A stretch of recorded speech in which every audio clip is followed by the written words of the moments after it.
Hi, I'm Judge Stover, and I am privileged to be the pastor of the Sutherland and Larrabee United Methodist Churches in Iowa. You can visit us at www.slparish.com.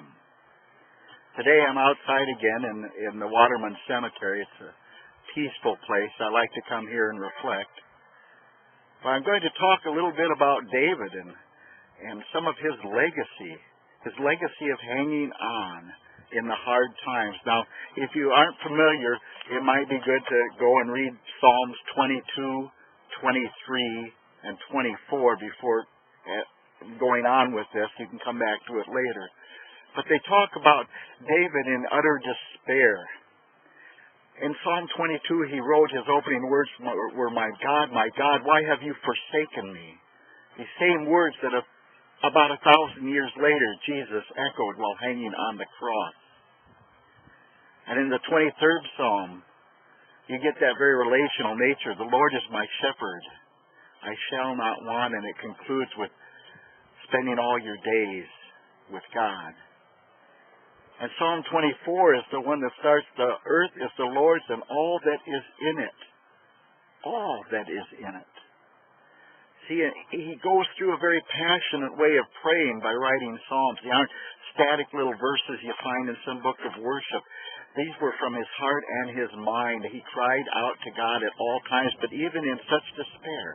You think of the despair Christ had on the cross, nailed to the cross, dying, when he said, my God, why have you forsaken me?" It's the same despair that was felt in David when he said those words. Yet the end of Psalm 22 is in glory and praise to God for the promise. And then you go to Psalm 23 and you get that very relational nature. And in Psalm 24 he includes all things that will be praising God, the generation that seeks his face.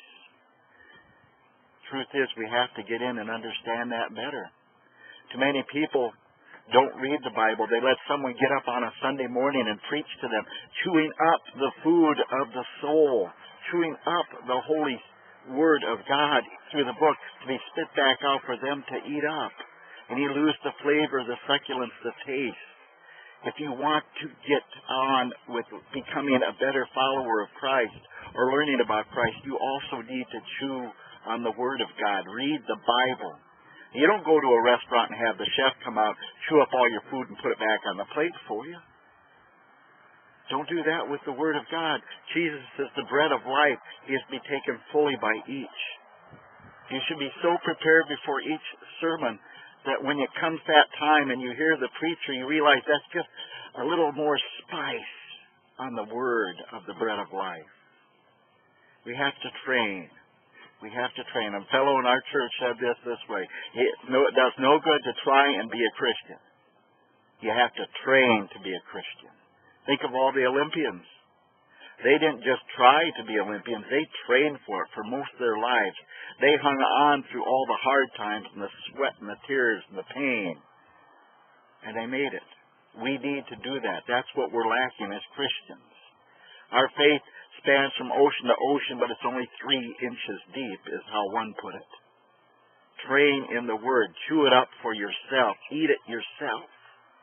Because if you are what you eat, I certainly don't want to be something that someone else has chewed up and spit out for me. Get into the Word yourself. Seek God. Read the Bible. Shalom.